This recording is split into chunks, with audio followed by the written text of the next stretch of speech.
বর্তমান সমাজে আমাকে একজন হিন্দু ভাই বাংলাদেশ থেকে আমাকে সোশ্যাল মিডিয়ায় বলছে, হুজুর আপনি বলুন এই ইসলাম জিনিসটা কত ভালো, শান্তি না অশান্তি?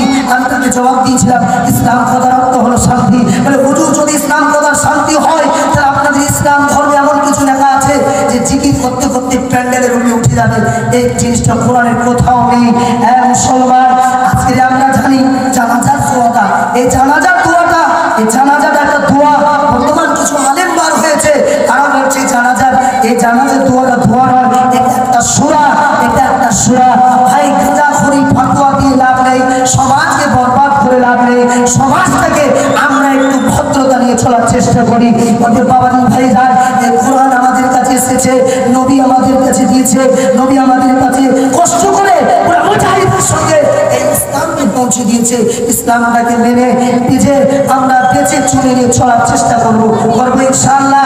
সমাজে অনেক মানুষ আসবে, সমাজে অনেক টুপিওয়ালা আসবে, ধর্মের নামে তার ধর্ম প্রচার করবে, কি ধর্মকে শেষ করে দিয়ে চলে যাবে। ভাইরা, বর্তমান সমাজে যা চালু হয়েছে, এই স্টেটে বোঝে লড়াই চলতেছে। আপনি বাংলাদেশে দেখুন স্টেটে কি অবস্থা হচ্ছে, জনগণের মানুষের আম মানুষের পাবলিকের চোখে সমাজটাকে শেষ করে দেওয়া হচ্ছে। জিজ্ঞাসা করছি হিন্দুরা, হুজুর আপনি বলুন আপনাদের ধর্মে ওই স্টেটের মধ্যে মারামারি কোন জায়গায় আছে আপনি দেখান। বর্তমান সমাজকে আমরা এমন করে দিয়েছি, জলসাটাকে এমন করে দিয়েছি, মজলিসটাকে এমন কিছু করে দিয়েছি। আজকের মানুষ আমাদের প্রশ্ন করে যে হুজুর আপনারা জলসা করে টাকাটা নেওয়া কি জায়েজ? একদিক থেকে যে ব্যক্তি যায় টাকা নেওয়া যাবে, আর একদিক থেকে যদি দেখা যায় নেওয়া না যেতে পারে। বর্তমান সমাজে কিছু আলেমরা রয়েছে মানুষকে কথা দিয়ে কথা রাখতে পারে না, টাকার মধ্যে তারা বৃদ্ধি হয়ে গিয়েছে। মানুষ কষ্ট করে আমার আশায় একটা জলসা দিয়েছে, আর আমি যদি 2 ঘন্টা আগে ফোন করে বলি তো আমার যাওয়া হবে না, বিয়াদবি করা হবে।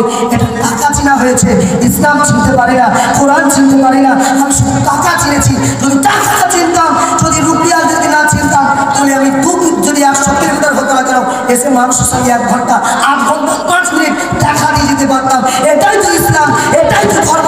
ধর্ম কোনোদিন টাকা দিয়ে বিক্রি হয় না, ইসলাম কোনোদিন টাকা দিয়ে বিক্রি হয় না। বর্তমান সমাজে কিছু শ্রেণীর মানুষ এমন বার হয়ে গেছে, ফোন করলে তারা এমন ডিমান্ড করে, এমন বাজেট করে, মসজিদের ইমামদেরকে তারা চিনে না, এলাকার মাদ্রাসার শিক্ষকদের তারা চিনে না, এলাকার মানুষদের চিনে না। 25,000 টাকাই নেব, 25,000 1 টাকা নেব না। আপনারা আজ আমরা তো মানুষকে, আজ আমি নিজে খুব মানুষের কাছে খারাপ হয়ে গেলাম, মানুষের টাকা খেয়ে আলেম হলাম। কেন মানুষের কাছে আমি আবদার করে, আপনারা যদি বলি আমাকে 200 টাকা দাও, দিবে না? দিবে ভাই, বিবেক আছে তো দিবে। আর আমরা সমাজে কি করছি, 25,000 টাকা না দিলে স্টেটে উঠবো না। কিছু বক্তা আছে, আমি বলে যাচ্ছি ইউটিউবে চাচ্ছে যাক আমার জলসার দরকার নেই, জলসা করলে আমার পেট চলে না, জলসা করলে পেট চলে না। আর আমাকে বল্লা দিয়ে ডেকে এনেছেন, আমি হয়তো ইউটিউবদেরকে নিয়ে এসেছি, ইউটিউবারদেরকে, আমার জলসাটা ছাড়বে, আমার ভিউজ বাড়বে, আমার লাইক বাড়বে, আপনি কি বলবো ভাইরাল হবো। ভাইরালের দরকার নেই। আরে ভাইরাল তো আল্লাহর কাছে হতে হবে, সমাজের মানুষের কাছে ভাইরাল হয়ে কি হবে? টাকায় তো ভাইরাল হয়ে গিয়েছি। আমি ফোন করছে, কত টাকা নেবেন হুজুর? 25,000 টাকা নেবো। হুজুর 23,000 টাকা নেন না, একটা তো কম হবে না। মানুষের কষ্ট দিয়ে নেওয়া হচ্ছে, এগুলোও কিন্তু বড় বড় ভুল হচ্ছে। আজকের বড় বড় কাগজে এটা কিছু বক্তা আছে স্টেজে ওঠার আগে কিছু পাবলিক ঠিক করে, তোমরা জানো না আমরা জানি, কিছু পাবলিককে বলে দেয় আমি যখন স্টেজে উঠবো তোমাকে কাগজে লিখে দিচ্ছি এই প্রশ্নটা করবে। কোন প্রশ্ন? এই টাকা নেওয়া যাবে না যাবে? কারণ যদি আমি বলি টাকা নেওয়া যাবে না, আমি বক্তা 19,000 টাকা পয়সা দেবো বলে এসেছি, যদি বলে নেওয়া যাবে না তাহলে আমাদের 19,000 টাকা দিবে না। ওদের কিছু মানুষকে স্টেজের সামনে কাগজে লিখে দিয়ে আগে মসজিদ দিয়ে চলে আসে, কিছু মানুষকে, কিছু পাবলিককে মসজিদে বসে লিখে দেয়। এই বিষয়টাই তোমরা আমাকে মাসলা করবে। কিছুদিন আগে আমাদের এলাকায় একজন ভালো ভদ্র আলেম এসেছিল, তাকে প্রশ্ন করা হয়েছে হুজুর জুম্মাটা কোথা থেকে এসেছে, এই জুমার নামাজ জুমাটা কোথা থেকে এসেছে? সে যদি এত বড় আলেমের বেটা আলেম স্টেজে বসে উঠবেন মানুষকে গাল দেয়, এটা আলেমের, এটা পরিচয় নয়, এটা ইসলামের পুরোহিতের পরিচয় নয়, এটা মুসলমানদের পুরোহিতের পরিচয় নয়। সেই স্টেজে বসে এই উত্তর দিতে পারে না, বড় বড় ফাতোয়া মেরে কি লাভ আছে? সমাজে আমিও হাদিস কোরআন কথা বলবো, তুমিও বলবে, তোমাকে কোরআন কথা শোনার জন্য এনেছে, আমাকেও এনেছে। আমি স্টেজে বসে যে ও কি করছে, সে কি করছে, কে কি করেন, এসব কথা বলার দরকার নেই। আল্লাহ পাক আমাদের সকলকে এই দুনিয়ায় বেঁচে থাকার আগে দুনিয়া ছাড়ার আগে কবরের তৈরি করার জন্য তৌফিক দান করেন। একবার সকলে বলে আমিন। একজন হবে না, আমিন।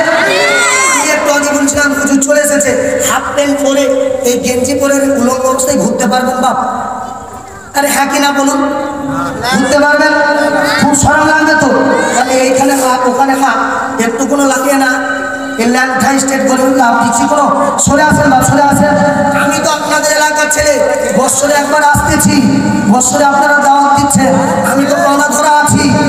আমার হুজুর এসেছে কোথা, সেই 10 গ্রাম আপনার পূর্ব মেদিনীপুর থেকে মুসাফির অবস্থায় এসেছে, জানি মুসাফির অবস্থায় হয়তো আছে। ওনার কথা মূল্যবান কথা শুনে ভাই এসে আগে এসে